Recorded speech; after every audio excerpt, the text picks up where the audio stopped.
राजस्थान में फर्जी फर्मों के खिलाफ वाणिज्यिक कर विभाग ने बड़ा एक्शन लिया है। टैक्स चोरी और फर्जी आईटीसी यानी इनपुट टैक्स क्रेडिट के खेल पर लगाम लगाने के लिए प्रदेश भर में एक साथ जांच अभियान चलाया गया। इस अभियान में 137 फर्मों की जांच की गई, तो इसमें से 106 फर्में फर्जी पाई गई। इन फर्जी फर्मों से करोड़ों रुपए के कारोबार का मामला सामने आया। यही नहीं, इनका आईटीसी भी जांच के घेरे में है। फर्जी फर्मों के इस नेक्सस के जरिए टैक्स चोरी और इनपुट टैक्स क्रेडिट के दुरुपयोग का बड़ा नेटवर्क सामने आने के संकेत हैं।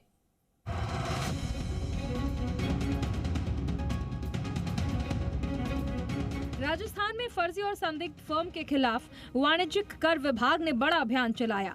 टैक्स चोरी और फर्जी इनपुट टैक्स क्रेडिट यानी आईटीसी के इस्तेमाल की शिकायतों के बाद प्रदेश के 16 जोन में वाणिज्यिक कर विभाग के अधिकारियों ने एक साथ कार्रवाई की। सोमवार सुबह 10 बजे शुरू हुआ अभियान देर रात तक चला। इस दौरान कुल 137 फर्म के कामकाज की जांच की गई और उसके बाद जो आंकड़े सामने आए वो बेहद चौंकाने वाले हैं। जांच में 137 में से 106 फर्म फर्जी पाई गई, यानी जांच के दायरे में आई फर्म्स में बड़ी संख्या ऐसी थी जिनकी गतिविधियों पर गंभीर सवाल खड़े हुए। इस जांच अभियान में सामने आई रकम ने पूरे मामले को और गंभीर बना दिया। वाणिज्यिक कर विभाग का बड़ा एक्शन, टैक्स चोरी और फर्जी आईटीसी की शिकायतों पर एक्शन। 137 फर्म के कामकाज की जांच की। जांच में आए आंकड़े चौंकाने वाले थे। 137 फर्म की जांच में 106 फर्जी पाई गई। 106 फर्जी फर्म में 78 फर्म राज्य क्षेत्राधिकार से जुड़ी मिली। राज्य क्षेत्राधिकारी वाली 78 फर्म का कारोबार करीब 460 करोड़ 59 लाख रुपए रहा। इनसे संबंधित आईटीसी की राशि करीब 60.98 करोड़ रुपए रही। विभागीय जानकारी के अनुसार जांच में सामने आई 106 फर्जी फर्म में से 78 फर्म राज्य क्षेत्राधिकार से जुड़ी मिली, जबकि 28 फर्म केंद्रीय क्षेत्राधिकार के तहत पाई गई।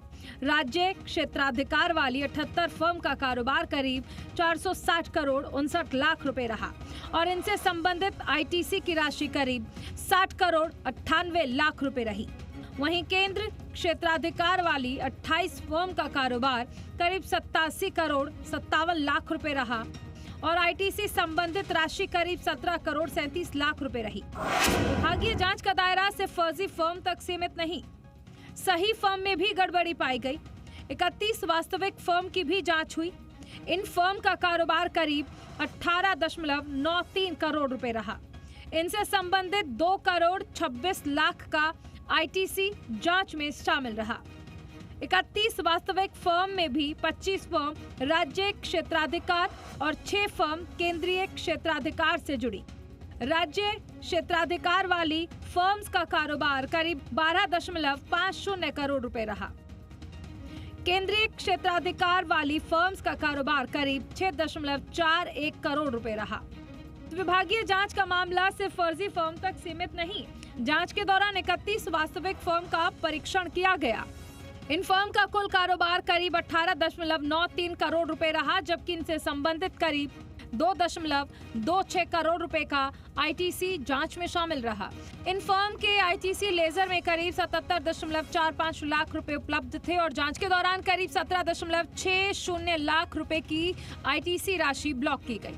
इन 31 वास्तविक फर्म में भी 25 फर्म राज्य क्षेत्राधिकार और 6 फर्म केंद्र क्षेत्राधिकार से जुड़ी थी। राज्य क्षेत्राधिकार वाली फर्म का कारोबार करीब 12.50 करोड़ रुपए रहा, जबकि केंद्र क्षेत्राधिकार वाली फर्म का कारोबार करीब 6.41 करोड़ रुपए रहा। विभाग की जांच में इन फर्म्स के कारोबार और आईटीसी लेन देन में पाई गई अनियमितताओं को भी जांच के दायरे में लिया गया है। कैसे होता है फर्जी आईटीसी का खेल? सबसे पहले फर्जी फर्म का कराया जाता है रजिस्ट्रेशन। बिना वास्तविक माल या सेवा के बनाए जाते हैं इनवॉइस। इन फर्जी बिलों के आधार पर होता है आईटीसी क्लेम। यही आईटीसी आगे दूसरे फर्म को होता है ट्रांसफर। फर्जी आईटीसी के इस खेल में सबसे पहले फर्जी या संदिग्ध फर्म का रजिस्ट्रेशन कराया जाता है और इसके बाद बिना वास्तविक माल या सेवा की सप्लाई के इनवॉइस जारी किए जाने की आशंका रहती है। इन बिलों के आधार पर आईटीसी का दावा किया जाता है, फिर यही आईटीसी आगे दूसरे फर्म को ट्रांसफर किया जा सकता है। वाणिज्यिक कर विभाग अब इस पूरी चेन को डेटा के जरिए खंगाल रहा है। किस फर्म ने किससे परचेज दिखाई, किसकी सेल दिखाई, कितना आईटीसी लिया, कितना आगे ट्रांसफर किया और वास्तविक कारोबार हुआ या सिर्फ कागजों में लेन देन दिखाया गया, इन सभी पहलुओं की जांच की जा रही है। वाणिज्यिक कर विभाग अब तकनीक और डेटा आधारित जांच के जरिए संदिग्ध फर्म की पहचान कर रहा है। जांच में सामने आए साक्ष्य के आधार पर नियम अनुसार आगे की कार्रवाई की जाएगी।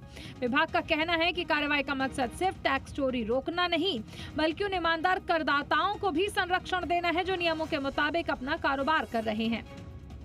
ब्यूरो रिपोर्ट, जी मीडिया, जयपुर।